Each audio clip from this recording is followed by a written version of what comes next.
What's up, everybody? I'm NPC Nate, and today I want to talk about the Guild Wars 2 expansion, Heart of Thorns.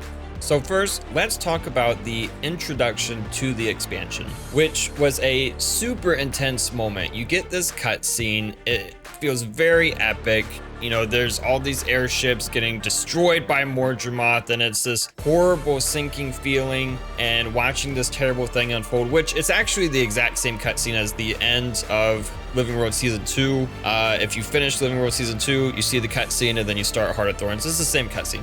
But either way, going from Living World Season 2, which was honestly, it was kind of just frustrating and boring, but it did have some good moments and did make me feel more connected to the characters and to the world overall. And then seeing this epic cutscene, and I'm feeling very invested, and I feel like I'm really a part of this epic thing going on.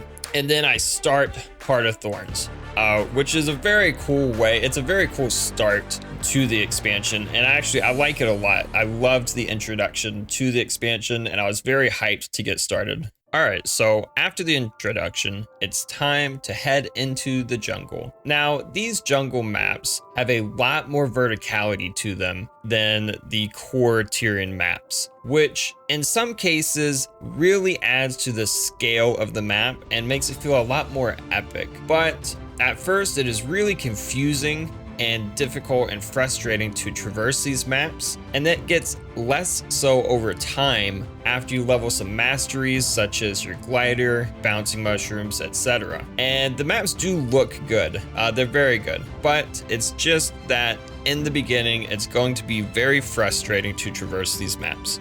Now, I want to talk about the story. So, the story is good overall, but it definitely had some weird moments. Maybe some things that didn't quite make sense, or maybe some narrative decisions that maybe weren't the best decisions. But overall, it's good. But it's definitely a lot shorter than I expected, and the ending is a bit anticlimactic.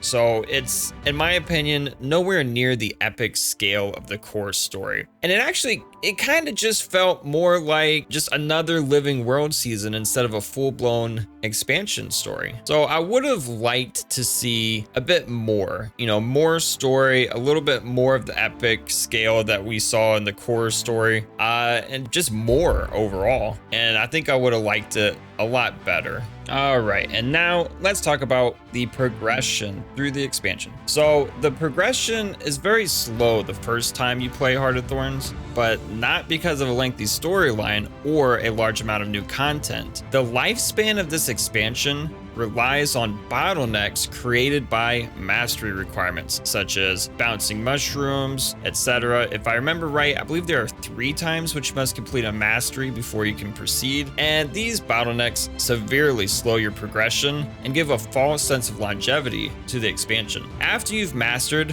the bottleneck masteries and complete Heart of Thorns on one character, the next character you run through it with will be able to complete the expansion in a fraction of the time. I personally believe this was a bad decision to bottleneck the expansion progression. I think it would be better to just let people blast through it if they want to and go back and level the masteries later, but that's just my opinion. Okay, so now let's talk about the enemies in Heart of Thorns. The enemies in Heart of Thorns hit really hard, have a lot of health, and they swarm like flies on gravy.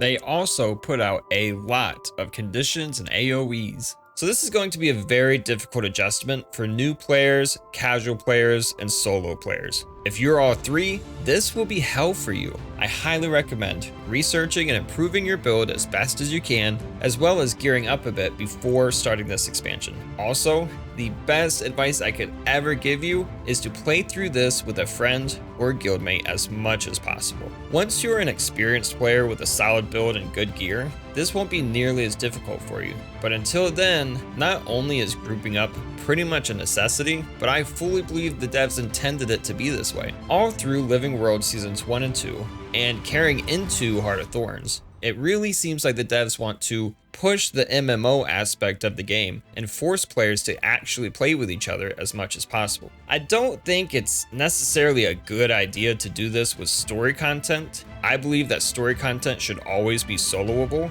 but I'm lucky enough to have friends playing the game, so it hasn't been a huge issue for me. As a side note, if you aren't in a guild by now, I strongly recommend getting into one so you can hopefully get some access to more knowledgeable and experienced players who can hopefully help you out. This is Guild Wars after all.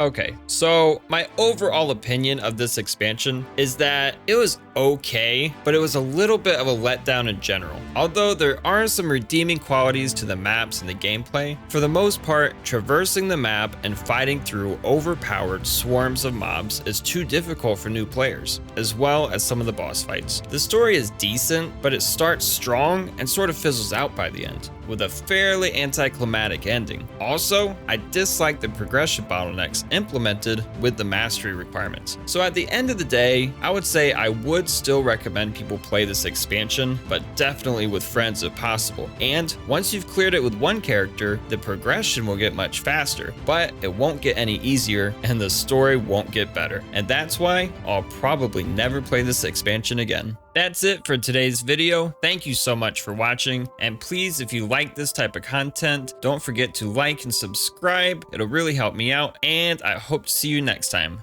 Thank you.